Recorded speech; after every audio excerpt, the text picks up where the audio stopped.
Well, Mark, it's been quite a few days for you and the rest of the squad since that cup final at Wembley. Has it all sort of sunk in yet?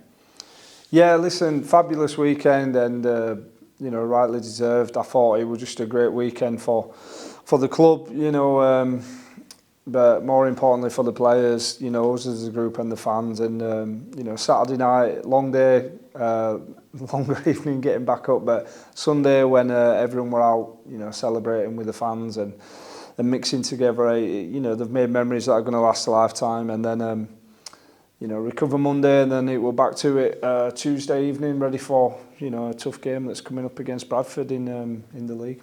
Is that one of those games that you just sit back and let the memories kind of sit? I'm guessing it's not one that you review, or did you take some time to watch back with the players just for the memories, really? No, we reviewed it for where we can get better, if I'm honest with you. Yeah, listen, there's always lessons to be learned. There were some really nice moments, and I think cup final rugby's you're judged on big moments, aren't you? And there were big moments for both teams in the game. I thought Featherstone were outstanding. Had all the ingredients you want for a cup final, as did the one before as well. So there's a few areas we feel we can chase, that we can get better at. We're also very aware that we've got a very tough game coming up against Bradford. Obviously, met them a few weeks ago in the semi-final. They'll be licking the wounds still from that. Massive game in terms of the league position as well. They can either go 6 points in front of us, or we can close that gap to 2. So we're not getting too carried away. We had a fantastic weekend, unbelievable experience, but we're also not arrogant enough to let that hang over into this week. Yeah. One of the kind of key points of the game is, I guess was a game for sort of rugby league purists. Really. Yeah. A game without a final without any tries, lots of big collisions, and sort of fantastic try-line defence from your side as well. Was that one area where you were especially pleased? Yeah, I think both teams can take a lot of pride in how they defended, as the scoreline suggests. But yeah, I'm a bit of a defence nerd, so I'd rather win a game 1-0, 2-0 than anything else. But I thought the conditions were obviously difficult for both teams, and both teams served up a great advert for Championship rugby. I think we've not hid away from the fact defence is something that we go chasing. We pride ourselves on that. And as I said, I thought both teams served up a great spectacle. I think the weather forecast, when we were all looking at it on the Friday night, was something that everyone was kind of focusing on with the thunderstorms forecast. Yeah. Was it something you'd spoken about in the lead up to the game, that the conditions could be played like that, or had you worked on anything in training to cope with that? Yeah, we've got a really good group. We'd spoken about the conditions, just as I'd expect most teams would. But like anything, when you're playing cup final rugby, you've got to make sure you're doing the basics well. If I'm honest with you, I thought Featherstone probably started a little better than us. I thought they were rolling us a little bit too easy, but like anything, games that won in the first 20 minutes, they can certainly be lost in there. There were some big tackles, and then we showed great character to wrestle back momentum and land a couple of blows of herself. And it was just like that all the way through the game. That momentum kept on swifting, changing, switching, and then but both teams had chances, and I was just over the moon to see the celebrations, because of all the hard work I know that this group's put in. And as I say, it's a fantastic memory, definitely one that's in the memory bank for everyone, but it's very much now that's been and gone. Let's crack on with preparing for what is probably the most difficult league game we've played to date, which is Bradford on Sunday. And there's no feeling like winning. Do you hope that will have given the players extra motivation going into this game, that to kind of chase that feeling again? Yeah, I think we're in the business where you get judged on winning, don't you? It's as simple as that. So you want it to be addictive, and people will want more weekends like that. But at the same time, there's 9, 10, maybe more teams that can also want to chase that feeling, and that's the beauty of sport, isn't it? So Brian will have his troops ready for us. We know we'll be expecting a very physical, stiff encounter on Sunday, and we'll be prepared for it, and it's one we're relishing. Yeah. Did everyone come through the game okay? Are there any concerns heading into Bradford? Lots of sore bodies, as you'd expect, but yeah, I think everyone's got through all right. You know, everyone trained last night, no real issues. So everyone's just chomping at the bit, ready to get back on it. And as I say, we're definitely not arrogant enough to think it's just going to happen for us. We got that result on Sunday because of how hard we worked, and we need to make sure that we're willing to invest that energy on Thursday, on Friday, and then get ready for, you know, what could be one of the most physical encounters of the season as well against you know, a very good Bradford team. Last week you told us about the ankle injury for Jax O'Neill. I don't know if you know any more about the prognosis for that at all. Yeah, he's got what they call a Les Franks, so he's looking at 6 to 7 months, I want to say. So that'll be him, unfortunately, for this year. So he's booked in for surgery next week, and then we'll support him through his rehab and get him ready from there. Yeah, we spoke last week about the disappointment of missing out on the cup final and how he'd been playing his way into form, but you could kind of see written in his face amongst the celebrations that, you know, he was desperately disappointed to be stood there in a boot. But I think for Jax, the stage he's at in his career, he will get another chance, hopefully, at reaching something like that. Yeah, of course he has. He's still got plenty of time on his side, and naturally, I thought everyone were ecstatic as a group. But you know, if you haven't played, there's always that I want to play in them finals as well, and that's just a natural reaction, isn't it? So yeah, we've got a real tight group. Feel for Jax, I really do.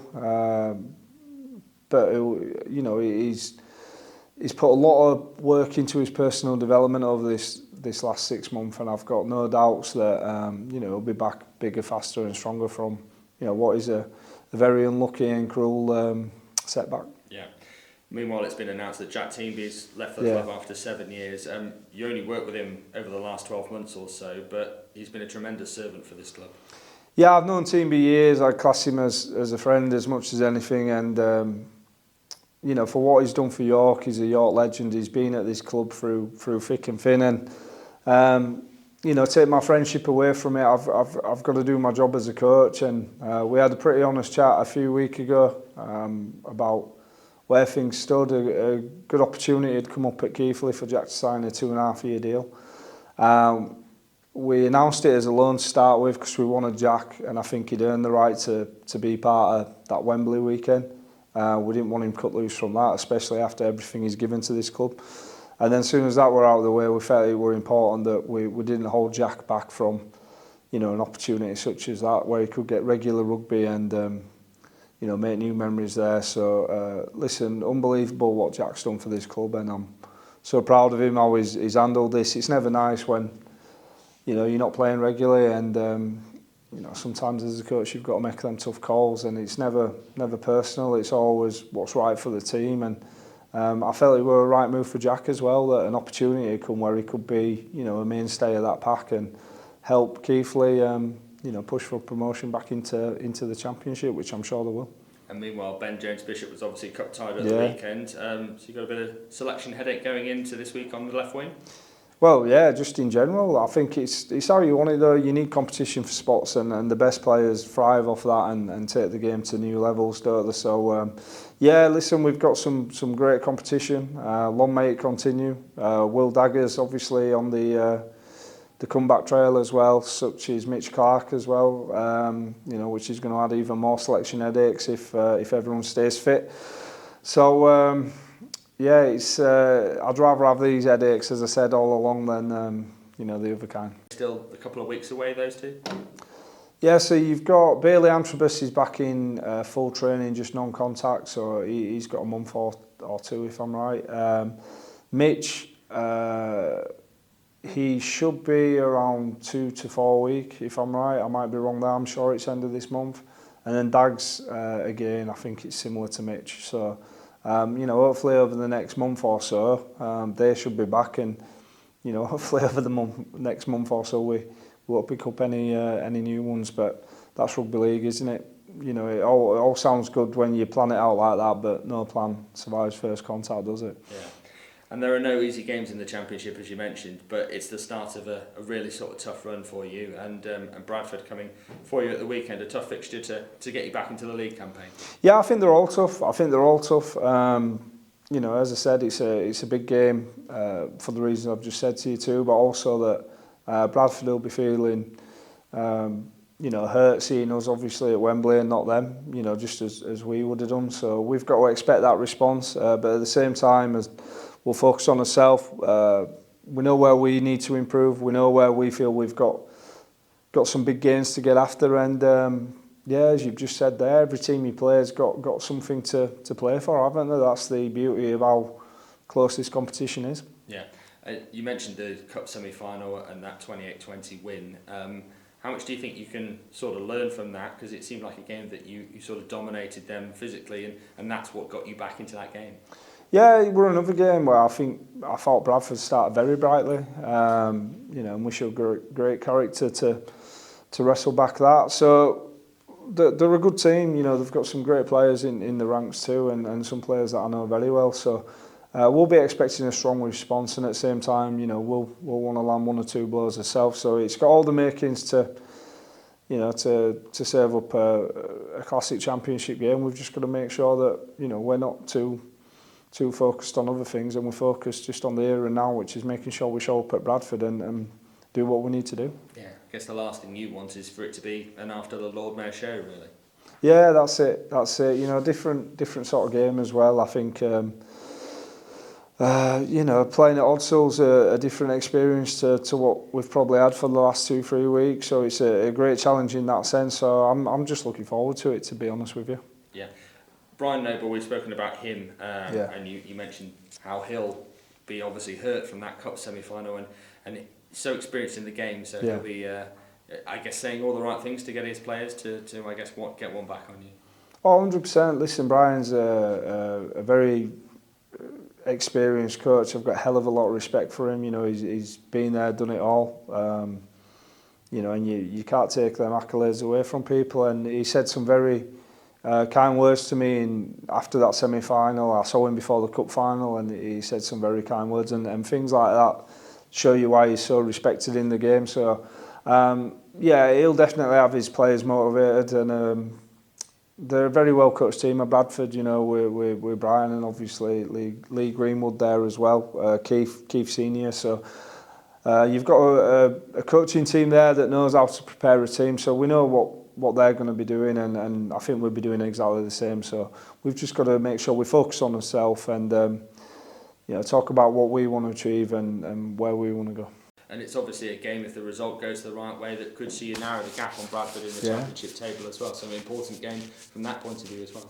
Oh, 100%. You know, there's no point shying away from the fact, you know, if you want to be in them playoff spots, you've got to win big games, and it's a big game in that sense.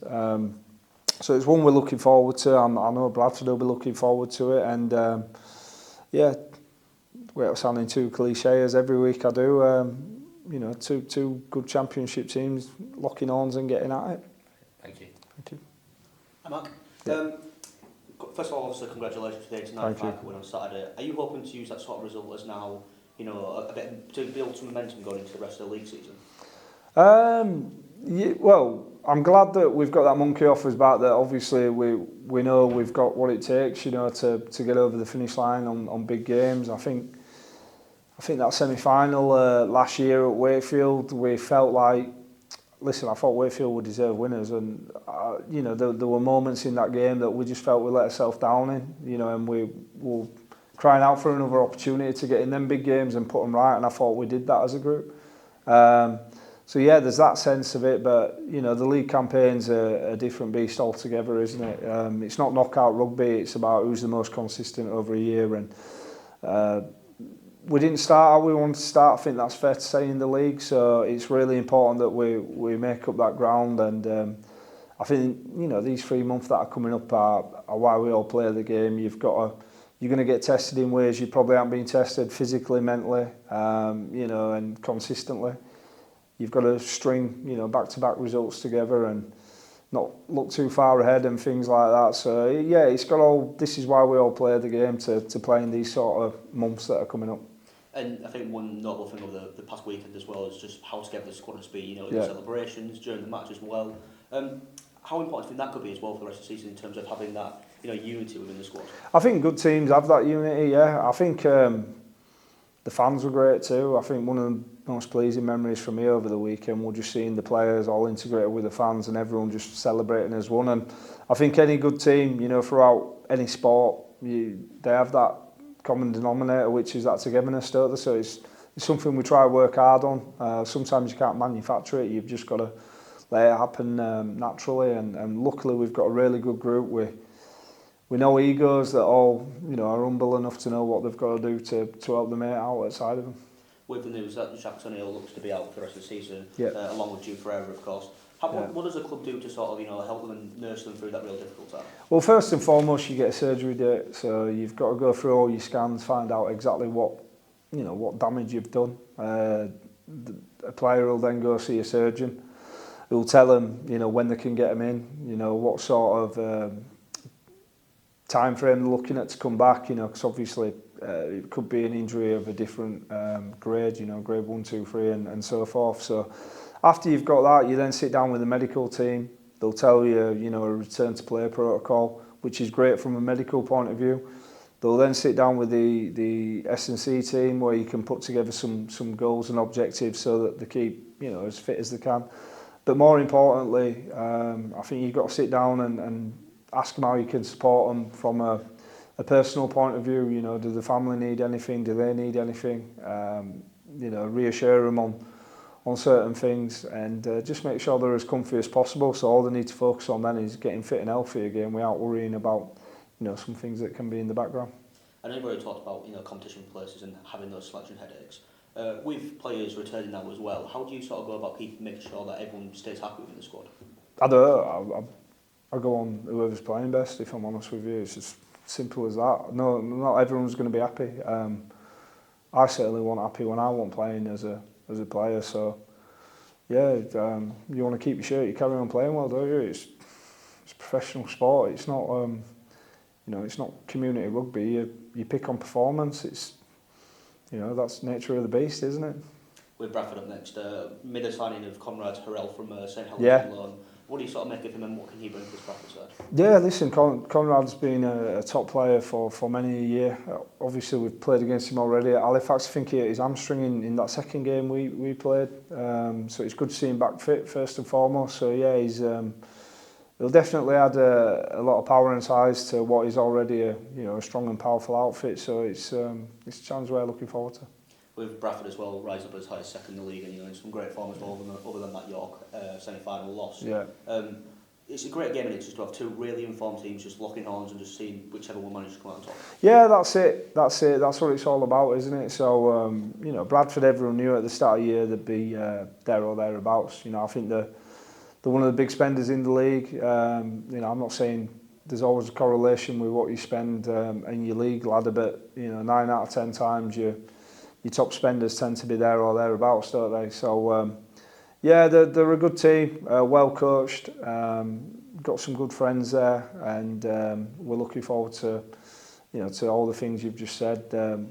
We're confident in ourselves as a group, but at the same time, we're not arrogant enough to think that no one can beat us, you know, as seen at the start of the year. So we've got to show up. It's as simple as that. We've got to make sure that we're the most desperate team on the field, and you know, we want it more than them. Simple as that. Bradford co-owner Philip Sharp said in their fans forum this week that in terms of IMG, they're looking to get 15 points this year. Right now, they're expecting to be on 14 and pushing for the Super League. Therefore, right. What is sort of your stance with the York's version of that? Well, how do you know much about how many IMG points you expect to get? Not a clue. I don't mean that how it sounds. One thing Clint's great at is he never pressures me into any of that. He just says, coach your team, focus on performances. I got involved in professional sport to coach or play it. Obviously, when I did, I leave that to the administrators. I think Clint's doing a fantastic job, and Gully and the rest of the team. In my old job, obviously, I had to write an academy license for an elite academy license when I was at Wakefield to get that. So I saw the grading criteria for IMG when I sat with the old chairman at Wakefield. So I think some of it's really good. And I get the scoring system, but yeah, it's not something I I stress too much on, if I'm honest with you. I mean, even on, someone told me after the game that you get, you know, is it 0.1 point for winning that 1895 Cup? Clint's never once put that heat on me to win that thing. So he's just like, just do your job. So I'm thankful for that. But yeah, I think there's 4 or 5 clubs, if I'm honest with you, in the Championship that fancy themselves having a crack in that top league. And obviously there's a lot of moving parts that need to happen. There's rumours of it going to 14 teams potentially. There's obviously rumours of the NRL getting involved, which could be a completely different league structure altogether. There's 1 or 2 clubs, you know, obviously in that league that are going through a bit of turmoil at the moment, which is never nice to see. And you hope everyone's, you know, getting paid on time and things like that. So yeah, I try not to get involved in it. You know, I've seen both ends of the coins, and I've been there as a player. You know, and obviously I've had a year of that in that league as a coach, where, you know, you're fighting against the grain, shall we say. So I think the biggest lesson you learn is just focus on yourself, and all that outside noise will take care of itself, won't it? And last thing from me, we saw it a few weeks ago when Bradford came to the LNR, but obviously both fans going at each other. Yeah. Now at Odsal, what sort of support do you want from these travelling fans? Oh, they'll show up. They'll show up. I thought it was a great atmosphere, if I'm honest with you, last time. I've got a hell of a lot of respect for Bradford as a club. So I know what their fans are all about. I used to actually go along if I had a free weekend from Wakefield when I were there to watch the Bradford Leeds derbies and things like that. Watch a few mates that played in that on both teams, and you saw it firsthand just how passionate they can be. And I think they've still got that core base now. I'll be honest with you though, I think our fans are best in league. I've said it all along. And Odsal, you know, iconic stadium that, you know, let's not hide away from it. It's getting some work done on it to upgrade it to where it needs to be for now. But one thing that you can never doubt at Odsal is it'll have a fantastic atmosphere. It'll be a very hostile one for us, you know, and I'm sure the York fans will show up and make it as homey as they can for us.